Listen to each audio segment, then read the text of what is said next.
Reporting live from Hyper Clubhouse in Atlanta for Comedy Hype News, I'm John Alva. In 1996, Damon Wayans would star in a film that would expose the racial undertones that many fans buy into in the film The Great White Hype.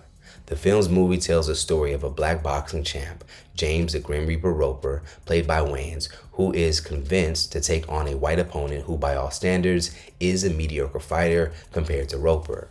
He's convinced to take on this mediocre white fighter after a pitch made by a Don King-like promoter named by Reverend Fred Sultan, played by Samuel L. Jackson, who sees the black versus white storyline as a big payday. Hey, look, Rev. Nobody gonna buy the idea of a white contender. It ain't about race. It's about boxing. What's the highest grossing fight in the history of boxing? Tyson Gibbons. The highest grossing fight in the history of boxing is Cooney versus Holmes. Can you tell me why, James? Yeah, because Cooney was a white boy. This storyline plays right into the recent fight between boxing legend Mike Tyson versus media personality and YouTuber Jake Paul. Tyson, at 58, would step in the ring on November 15th, much like Roper, to take on a white opponent that clearly was not on his same level, especially if the two men were the same age, as Paul would just turn 27 at the top of this year. In the film The Great White Hype, unlike what would take place between Tyson versus Paul, Wayne's character would win the match. Yes, if you didn't know, Tyson would end up losing the 8-round match by unanimous decision, thus turning his record to 50-7, 50 wins and 7 losses. Now, leading up to the fight, the reminder of black greatness being equated to white mediocrity was very visible as promotion began. Why on earth was one of our greatest boxers of all time in the ring with a guy who started boxing just 6 years ago? To note, Paul's first fight was with a fellow YouTuber. Tyson, whose boxing impact has been compared to Muhammad Ali, unfortunately would help reinforce that black excellence is worth just as much as the white average. And to add even more to the subtle undertone, Tyson reportedly would take $20 million for the fight, while Paul would take home a reported $40 million. How does this make sense when Tyson is a clear draw for the fight? Without Tyson, you have no hype for this fight, and you probably don't have a Netflix deal on the table. Historically, black athletes have been exploited for their physical ability, while white figures have capitalized on their marketability, profiting off of black athletes without having to prove themselves in the same way. Jake Paul's boxing career can be viewed as an example of this, a white 27-year-old who has been able to enter boxing at its highest levels, not through years of training or mastery like his black counterparts, but through a savvy use of media and marketing.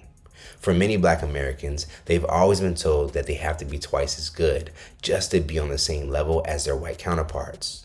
According to a story written by The Atlantic in 2015, a report from the National Bureau of Economic Research shows that when it comes to getting and keeping jobs, the notion might be more than just a platitude. You see, there's data that demonstrates the unfortunate reality. Black workers receive extra scrutiny from bosses, which can lead to worse performance reviews, lower wages, and even job loss. The NBER paper attempts to demonstrate how discrimination factors into company decisions and creates a feedback loop, resulting in racial gaps in the labor force. Mike Tyson and Jake Paul are not on the same level. Sorry to kill the fantasy. Black greats like Tyson have to become more aware of this and stop empowering white mediocrity with their black greatness. Even if Tyson won, he still should not have been in a ring with Paul, as if their legacy sits at the same height in history. Unfortunately, Tyson isn't the only example in recent years we've seen this theme in comparison play out.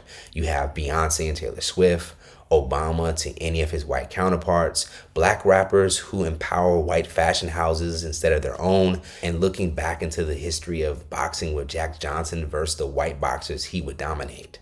In looking back at the Great White Hype, it served as a clear warning how black great talents can be packaged up with white average talents, and the consumer will accept it as a legitimate battle.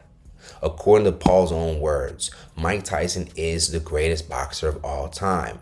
So what would compel him and fans across the globe that he was a worthy opponent outside of Mike Tyson, a black male great elite athlete, was simply being used as a carnival attraction?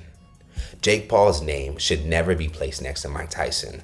Not in a book, not on a flyer, not in an article, not in a sentence, not in a debate, not in a report. But unfortunately, he is in this report. Paul, in respect to Tyson's legend, has nearly 40 more wins to go to have something close to Mike's record.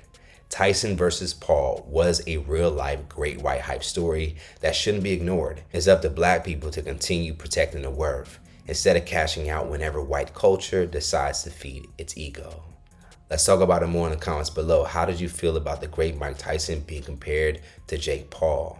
And if you enjoyed this story, don't forget you can join our movement by going to hypersclub.com and getting you a membership. And for more news and comedy, be sure to subscribe here to our YouTube channel and follow Comedy Hype across all social media. For Comedy Hype News, I'm John Abba.